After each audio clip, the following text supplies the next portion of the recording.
Өткөн аптанын жума күнү Дубайдагы экс-президенттердин жана учурдагы президенттин жолугушуусу боюнча талкуулар азыркыга чейин токтой элек. Президент Садыр Жапаров баштап, Алмазбек Атамбаев, Камчыбек Ташиев, Сооронбай Жээнбеков, Аскар Акаев сөзүн улады. Учурда жолугушуу боюнча Отунбаева менен Курманбек Бакиев үн ката элек. Андыктан Супер ТВ телеканалы бир нече суроолор менен депутаттарга кайрылып көрдүк. Эми Дубайда өткөн жолугушуу президенттердин ортосунда бул негизи ниет туура болгон. Журт башчылардын биригүүсү бул жалпы кыргыз элинин келечегине болгон чоң өнүгүүгө таасир тиет деп эсептейм. Негизи ошол биригейли, бир улут катары дүйнөлүк деңгээлде ордубузду табайлы, улуттук баалуулуктарды көтөрөлү, бөлүнүп жарылып, трайбализм менен ооруп, анан бири-бирибизди мындай чукулап жүрбөлү деген ниет туура болгон. Негизи өзү бардык алдындагы хандар кыргыз элине келип, кыргыз элинен кылмыштар болсо кечирим сурап, артыкчылыктар болсо айтылыш керек. Бул тарых кийин баасын берет баары бир. Ушундай биригүү, мындай чогулуп туруп, бирдиктен мамлекетти көтөрсөк деген идеяны мен деле колдойт элем. Сиз экс-президенттердин үн катканы боюнча окудуңуз да, жолугушуу боюнча кимисине көбүрөөк ишендиңиз? Мен ойлойм, булар экс-президенттер баары чогулуп, азыркы журт башчылары менен жакшы талкуу болгон, бирок кайсыл деңгээлде, кайсыл маанилер айтылганы маалымат жок. Мен баамда булар жалпы кыргыз элинин мындан ары кандай өнүгүүсү талкууланса керек деп ойлойм. Анан кийинки берген маалыматтарга комментарий бере албайм, себеби ар бир экс-президенттин өзүнүн ою, айта турган мындай сөздөрү бар. Алардын өзүнүн абири, адамдык сапаты, интеллектуалдык деңгээли, анан элге болгон мындай сүйүүсү деп ойлосок болот. Бакиевдин Кыргызстанга келишин сиз колдойсузбу? Эми бул ошол журт башчыларынын жана элдин чечими болуш керек. Ал келиш келбеш эл чечиш керек деп эсептейм. Бакиев сөзсүз жазасын Кыргызстандагы түрмөдөн өтүшү керек дегенге кошуласызбы? Бул боюнча комментарий бере албайм, себеби сот органдары бар да. Жогорку соттун чечими болуш керек. Анан эң негизгиси саясий чечим да болуш керек. Эгер кандайдыр бир өлкө башчыларынын буга чейинки кыргыз мамлекетине кошо турган салымы, билими, тажрыйбасы жана ушул материалдык дагы жактан мүмкүнчүлүктөр болсо, муну биз жалпы эл мындай курултай жолу менен чечим чыгарып кабыл алса туура болот деп эсептейм. Жолугушуунун анык себебин өздөрү айтышты го, ынтымакка чакыруу, биримдикке чакыруу. Мындан башка себебин мен көргөнүм жок, окуганым да жок. Экс-президенттер өзүлөрү дагы үн катты да бул боюнчачы. Кимисине көбүрөөк ишендиңиз? Эми кандай деген ал кайсы себептен ишениш керек же ишенбеш керек? Бул жерде демилгени азыркы иштеп жаткан президент көтөрүп, тиги бешөө колдоптур. Анан сөздүн бардыгы ушу ынтымакка, биримдикке, элди биригүүгө чакырган эле сөздөр болуптур деп биз окуп атабыз, угуп атабыз. Калган маалыматты силерден артык мен билбейм. Жеке менин пикирим, мен ар дайым биримдикти, ынтымакты даңктап, сактап жүргөн инсан катары мен ойлойм, бул жолугушуу туура. Мындай жолугушуу болуш керек. Бул жерде эч кандай мындан бир мандем чыгарбаш керек да. Себеп дегенде мен бүгүн эртең менен кирип келип айтып эле бир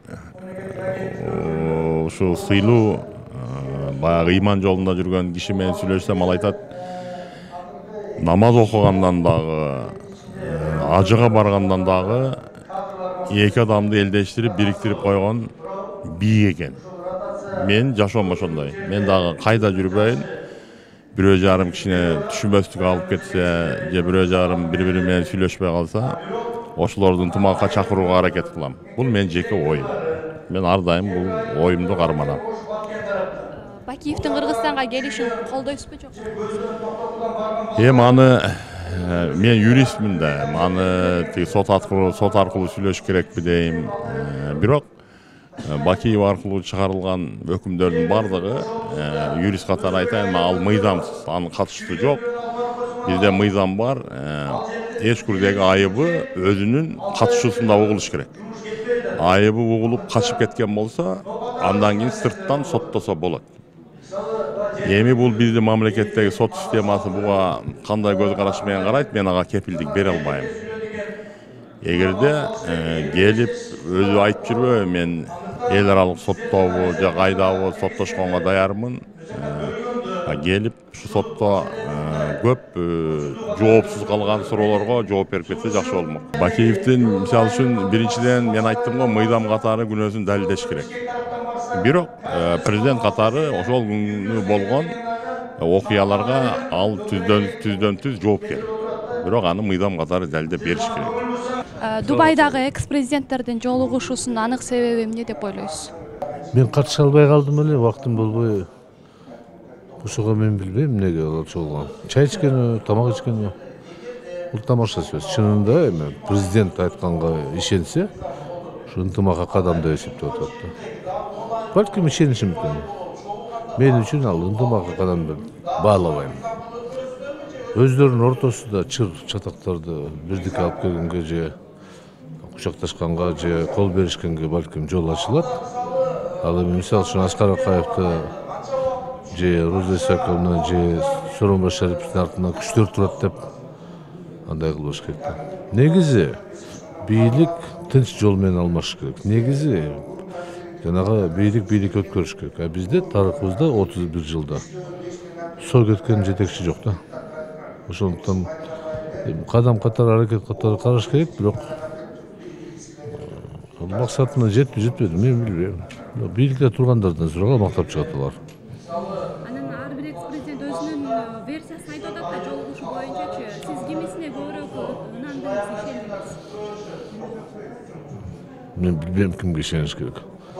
Мен бирөөүнөн ишенбейм. Бакиевдин Кыргызстанга келишин колдобойсузбу? Андай маселе туурабы? Бакиев деле кааласа келе берет. Бирок кылмыш ишин караш керек да. Өкүмдү караш керек да. Ошол эле Аскар Акаевди эмнегедир силер журналисттер анан айрымдар бир гана Бакиев жөнүндө эле сөз болуп атат. Алда эмес. Март 2005 жылы бийлик алмашканда кан төгүлгөн эмес. Апрель 2010 жылы убактылуу өкмөт келгенде 80 киши каза болгон. Шу 80 кишинин баарын Бакиевге жазып койгон да. Бирок ким автомат кармаган, ким курал колдонгон мен өз көзүмөн көрүп тургам да. Наркы тараптан, эки тараптан болгон. Ошондуктан ал тергөө аягына чейин жетиш керек болчу. Боспиекте кыргоолго окшоп ат таштаган биздин жарандарыбызга ким жооп берди? Кайсы президент жооп берди?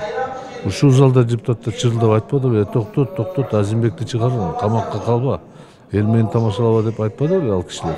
Ал кишилер өтүп кетти. Эмне үчүн Аскар Акаев таптаза? Кимдин башкарган жыйынтыгында миллион калкыбыз чет жакта иштеп атат, экономиканы талкалаанда. Мен башкарган белем. Жок. Ошондуктан тарыхый баа бериш керек. Менче албетте түрмөгө камалыш керек деп айткан жерим жок. Бирок ар бирөөгө биз коомдук кандай баа беришибиз керек. Качан гана эл кечиргенде ушундай айтат. Бир да президент кечире албайт анда. Бири менен жараша берсин, саунаға барса барсын. Тамак ичсин, маселе жок бул жерде. Президенттердин Дубайдагы жолугушуусу боюнча анык себеби эмне деп ойлойсуз? Жалпыбызга маалым болгондой, эң биринчи негизги себеп бул тынчтык жана биримдикке чакыруу. Бул негизги себеп болуш керек. Экс-президенттер ар бир өзүнүн версиясын айтып атпайбы? Сиз кайсысына ишендиңиз?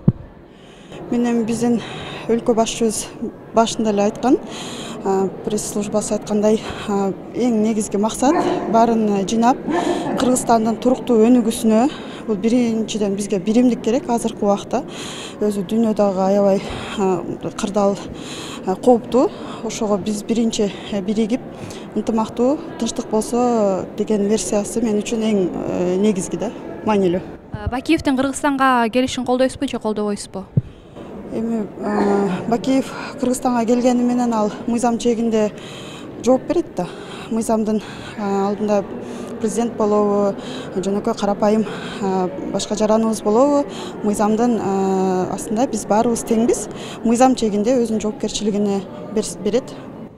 Бакиев жазасын сөзсүз түрдө Кыргызстандын түрмөсүндө абагында өтөшүшү керек дегенге кошуласызбы? Эми Кыргызстанга келер замат деле жана соттун чечими аткарылыш керек да. Бул мыйзам чегинде туура эле көрүнүш. Биз соттун ишмердүүлүгүнө кире албайбыз. Мисалы үчүн менин мандатымда буга уруксат бербейт.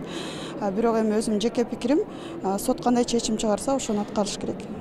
Эми негизи мен деле коомчулук катары соцсеттен окудум.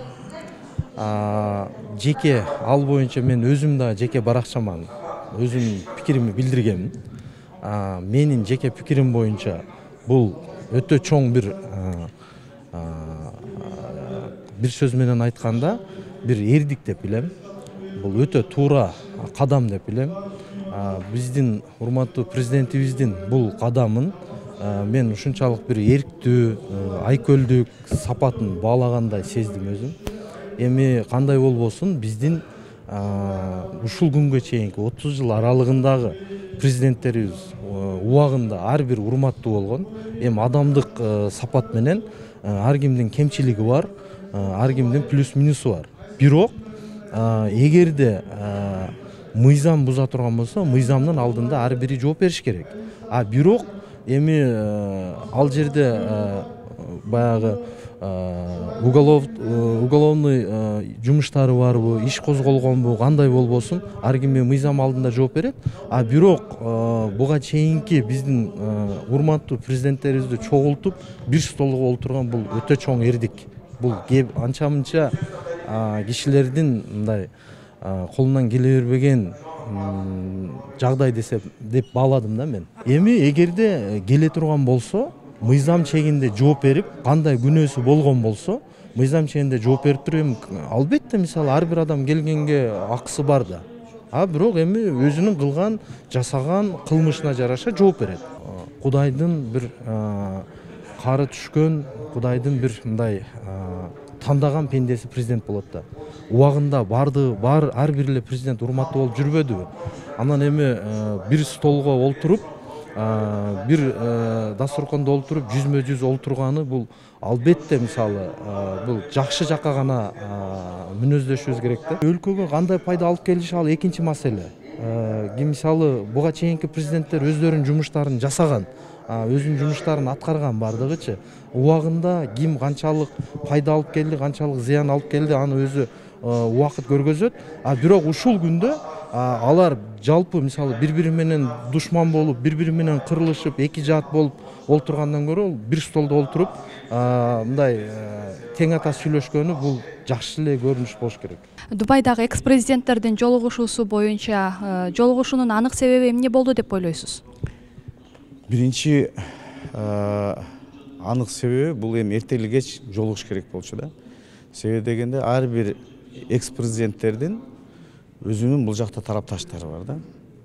Анан бизде эми Кыргызда бир түптөлүп калган илгертеден сен тигинин кадрысың, мен бунун кадрымын, тигинин кадры деп көптөгөн бизде ички конфликттер чыгат да. Мен ойлойм, биздин президентибиз өтө тарыхта кала турган жакшы иш кылды, башын бириктирди. Бүт президенттердин башын бириктирген бул аябай жакшы болду. Себеби дагы бир себебин айтайын. Дагы бир себеби ар бир президенттин биз кээде көнүп калганбыз да мындай жаман жактарын гана карап. Жок, ар бир президенттин жакшы кылган иштери бар. Жакшы адамды дагы жаман дей берсек, жаман болуп калышы мүмкүн да. Анан ар бир президенттин ошол опытын алыш керек. Жаңы ажообуз, мына Садыр Нуркожоевич ар бир президенттен жакшы жактарын алып, дагы ишин улантыш керек дейм да. Анан кыргыз эли биз улуу элбиз, кечиримдүү болуш керек. Туура ар бирин жаман жактары дагы бар, мыйзам бузуулары дагы бар.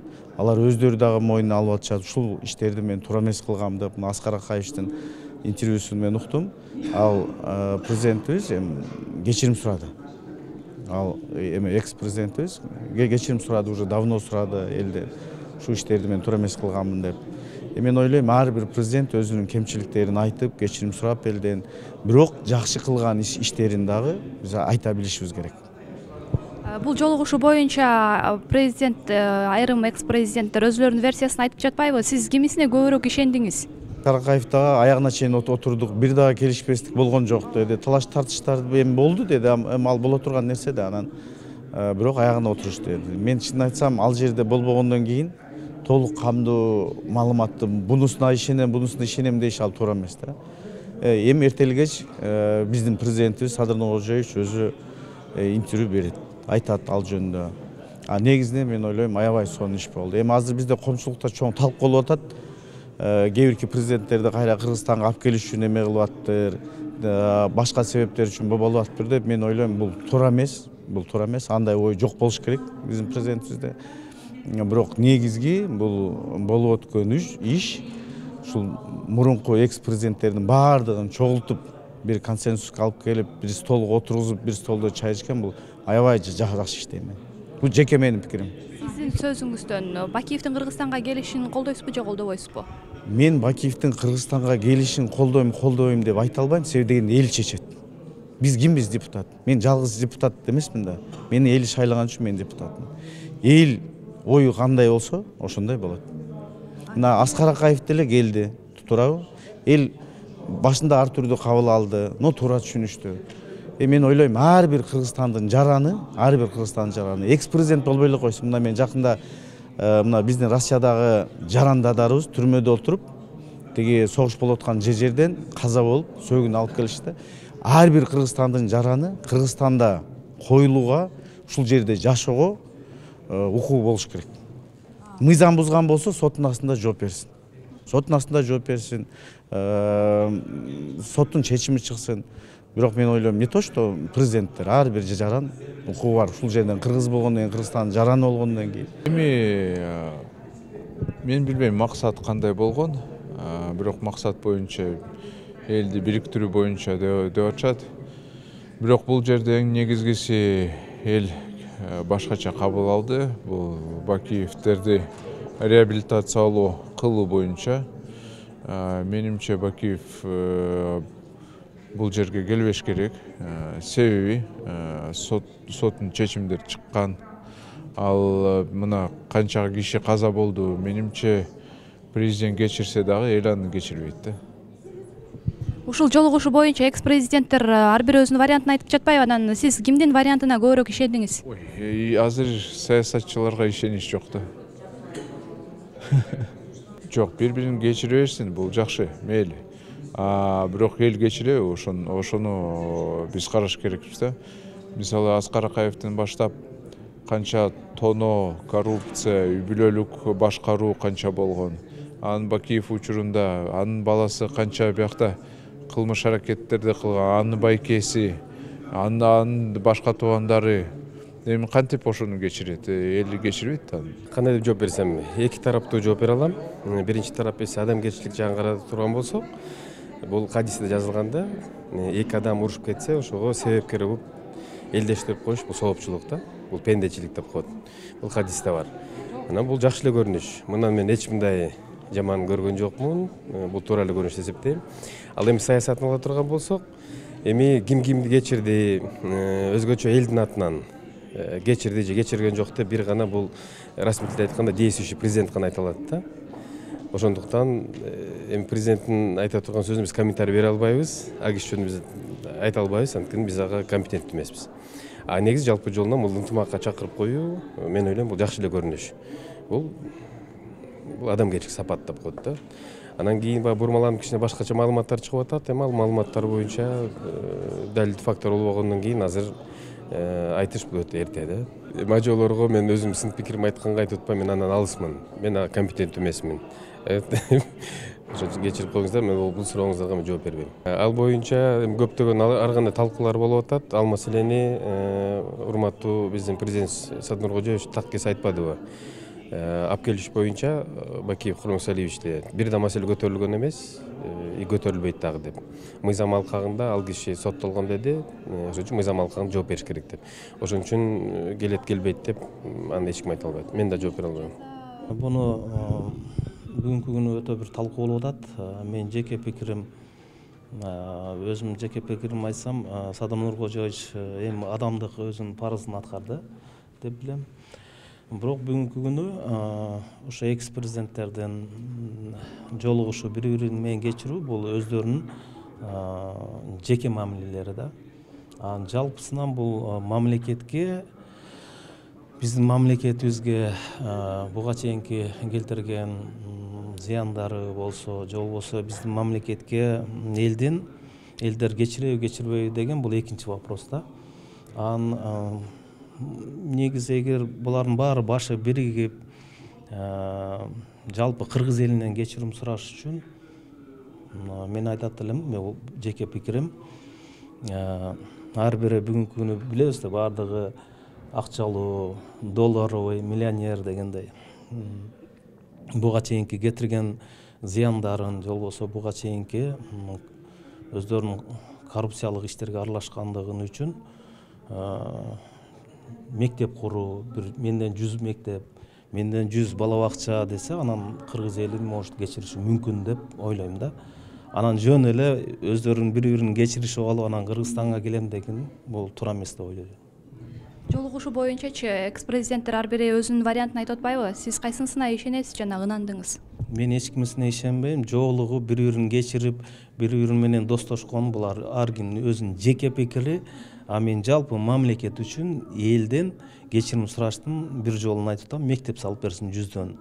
Мектеп, бала бакча салып берсин. Анан кыргыз эли кечирсе, бул башка. Бакиевдин Кыргызстанга келишин колдойсузбу, же колдобойсузбу?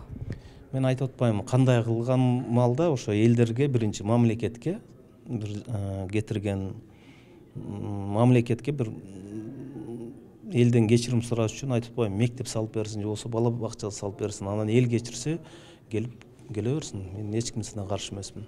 Эл ошо менен кечирет деп ойлойсузбу? Мен ошону сурап атпаймынбы, эл кечирсе деп. Элдин кечириш үчүн, же болбосо мамлекетке келиш үчүн, мамлекет үчүн дагы, эл үчүн дагы элге бир пайдалуу бир нерсени жасаш керек да.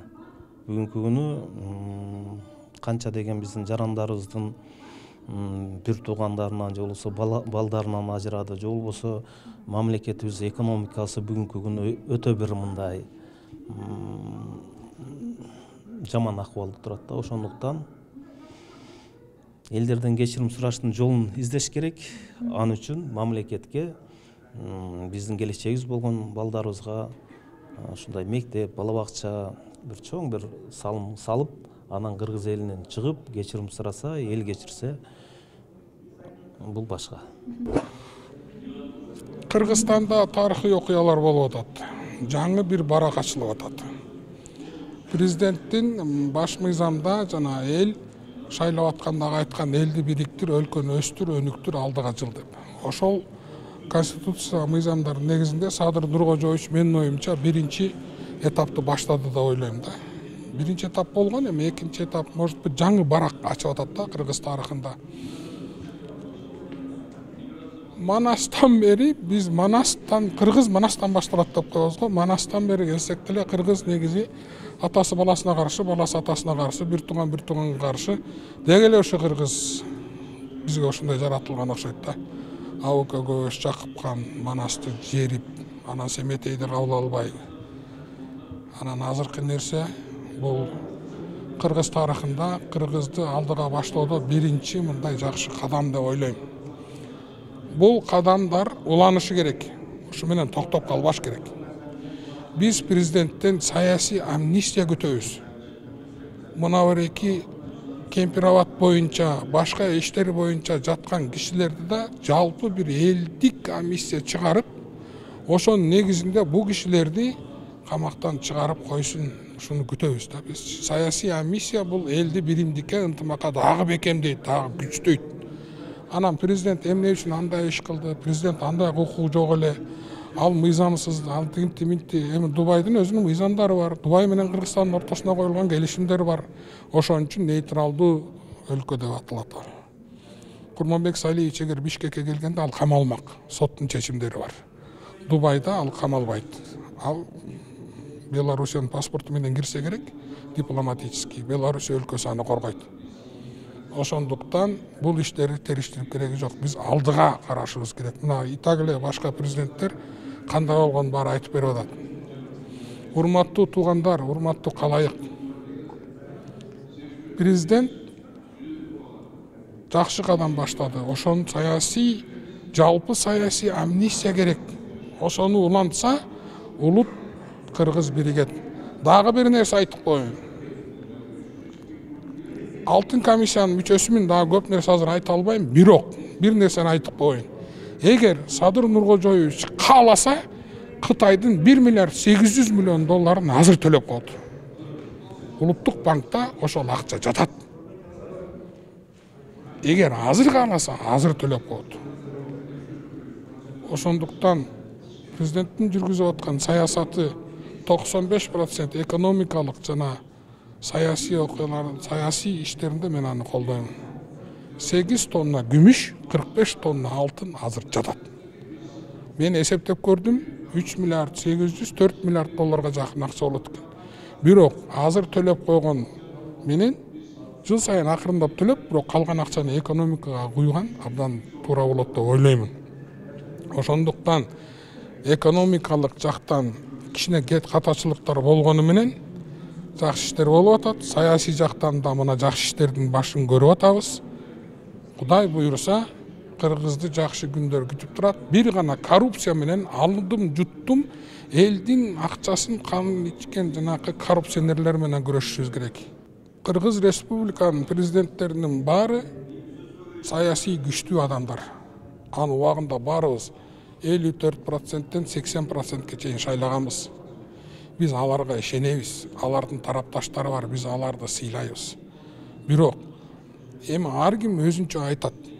Мына эки президенттин айтканы төп келип, бир президенттин айтканына 95% төп келип атат, 5% төп келбей атат. Төп келбей аткан жери ал өзүн-өзү мындай страховать эткендиги деп эсептейм да мен. Эми Роза Сакынна калды, Курманбек Салиевич калды, аларды өзүнүн айткандан айтасыңар. Анын жанында тургандай мен билбейм. Бирок айткандары боюнча эки президент төп келип атат. Бир президенттин 90% төп келип атат. Эң негизгиси алардын баары айтып атат. Садыр Нуркожоевичке рахмат айттык, элди биримдикке чакырганына рахмат айттык деп. Эми алардын айткан сөзүн эл угабы, ал да башка кеп. Алардын электораты азыр элдин арасында канча, ал да башка кеп. Эң негизгиси бирөө билип айтат, бирөө билбей айтат. Бир бетиң өпсөң, бир бетиң калат дегендей эле кеп да. Муну биз кыргыздар азыр баарыбыз тең бирдейбиз. Фейсбукта өзүбүздүн оюбузду айтабыз. Эң негизгиси биз улут өлкө деп жашашыбыз керек. Башка менен айта турганым ушундай. Бакиевдин Кыргызстанга келишин колдойсузбу же колдобойсузбу? Мен ал киши менен иштешкем. Ал любой кыргыз жаран өз элинде болушу керек. Бирок ал киши боюнча соттун чечими бар, соттун чечими аткарылышы керек. Или акталыш керек, или келип отуруш керек. Аны сот гана чечим чыгарат. Бирок ар бир кыргыз өзүнүн өлкөсүндө болсун деген ойдомун. Бирок эми анын жанында чечим чыгакан чечимдер болсо, ал чечимдер аткарылышы керек. Мен Курманбек Салиевич менен чогуу иштешкемин. Ал менин жетекчим болгон. Бирок соттун чечимдери бар, айла жок. Сиздер Супер ТВ телеканалындагы Собол Тайм рубрикасын көрдүңүздөр. Кайрадан көрүшкөнчө аман туруңуздар.